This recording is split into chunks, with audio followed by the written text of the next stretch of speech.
ಇನ್ನು ಸಿಎಂ ಡಿ.ಕೆ. ಶಿವಕುಮಾರ್ ಅವರ ಪರ ಒಂದು ಕಡೆ ಅಹಿಂದ ನಾಯಕರು ಮತ್ತು ಸಿದ್ದರಾಮಯ್ಯನವರ ಕಟ್ಟಾರ್ ಬೆಂಬಲಿಗರಾಗಿರುವಂತಹ ಬೆಳಗಾವಿಯ ಸೌಕಾರ್ ಜಾರಕಿಹೊಳಿಯವರು ಭರ್ಜರಿಯಾದಂತಹ ಬ್ಯಾಟಿಂಗನ್ನು ಮಾಡಿದ್ದಾರೆ. ಡಿ.ಕೆ. ಶಿವಕುಮಾರ್ ಅವರೇ ಮುಖ್ಯಮಂತ್ರಿಯಾಗಿ ಮುಂದುವರೆದುಕೊಂಡು ಹೋಗ್ತಾರೆ, ಅವರೇ ಮುಖ್ಯಮಂತ್ರಿಯಾಗಿರ್ತಾರೆ. ಈ ಕಡೆ ಬಿಜೆಪಿಯ ರಾಜ್ಯಾಧ್ಯಕ್ಷರಾಗಿರುವಂತಹ ಬಿ.ವೈ. ವಿಜಯೇಂದ್ರ ಹೇಳಿರೋ ಹಾಗೆ ಮೂರನೇ ಮುಖ್ಯಮಂತ್ರಿ ಬರೋದಕ್ಕೆ ಸಾಧ್ಯ ಇಲ್ಲ. ಸಿಎಂ ಡಿ.ಕೆ. ಪರ ಬೆಳಗಾವಿ ಸೌಕಾರ ಭರ್ಜರಿ ಬ್ಯಾಟಿಂಗನ್ನು ಮಾಡ್ತಿದ್ದಾರೆ.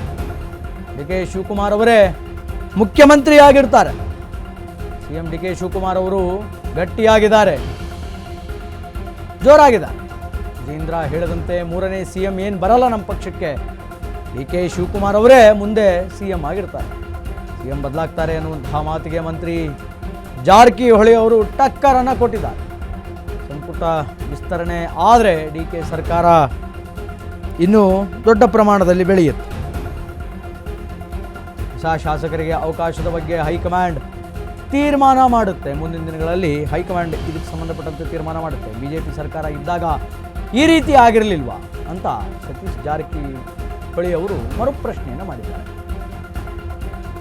ಬಂಡೆ ಪರ ಈಗ ಬೆಳಗಾವಿಯ ಸೌಕಾರರು ನಿಂತ್ಕೊಂಡು ಅವರ ಪರ ಮಾತಾಡ್ತಾ ಇದ್ದಾರೆ. ಸಿಎಂ ಡಿ.ಕೆ. ಶಿವಕುಮಾರ್ ಅವರ ಪರ ಬೆಳಗಾವಿಯ ಸೌಕಾರ್ ಜಾರಕಿಹೊಳಿ ಭರ್ಜರಿ ಬ್ಯಾಟಿಂಗನ್ನು ಮಾಡ್ತಾ ಇದ್ದಾರೆ. ಡಿ.ಕೆ.ಶಿ ಅವರೇ ಮುಂದೆ ಸಿಎಂ ಆಗಿರ್ತಾರೆ, ಅವರಿನ್ನೂ ಗಟ್ಟಿಯಾಗಿದ್ದಾರೆ, ಸದೃಢರಾಗಿದ್ದಾರೆ, ಒಳ್ಳೊಳ್ಳೆ ಯೋಜನೆಗಳನ್ನು ಇಟ್ಕೊಂಡಿದ್ದಾರೆ.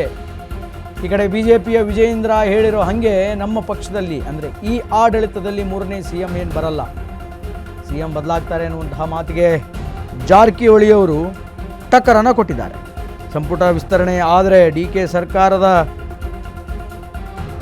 ಸ್ವಲ್ಪ ಬುಡ ಅಳ್ಳಾಡುತ್ತೆ ಅನ್ನುವಂತಹ ಮಾತು ಟಕ್ಕರನ್ನು.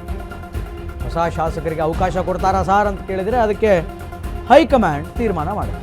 ಆದರೆ ಈ ಹಿಂದೆ ಬಿಜೆಪಿ ಸರ್ಕಾರ ಇದ್ದಾಗ ನಿರಂತರವಾಗಿ ಮುಖ್ಯಮಂತ್ರಿಯ ಬದಲಾವಣೆ ಅನ್ನುವಂಥದ್ದಾಗ್ತಾ ಇತ್ತು, ಅವಾಗ ಆಗಿರಲಿಲ್ವಾ ಅಂತ ಹೇಳಿ ಮತ್ತೆ ಮರುಪ್ರಶ್ನೆಯನ್ನು ಮಾಡಿದರು ಸತೀಶ್ ಜಾರಕಿಹೊಳಿ. ಒಟ್ಟಾರೆಯಾಗಿ ಅಹಿಂದ ನಾಯಕರು ಅನ್ನಿಸ್ಕೊಂಡವರು, ಸಿದ್ದರಾಮಯ್ಯನವರ ಕಟ್ಟಾರ್ ಬೆಂಬಲಿಗರಾಗಿರುವಂತಹ ಸತೀಶ್ ಜಾರಕಿಹೊಳಿ ಅವರು ಡಿ.ಕೆ. ಶಿವಕುಮಾರ್ ಅವರ ಪರವಾಗಿ ಮಾತಾಡ್ತಾ ಇದ್ದಾರೆ.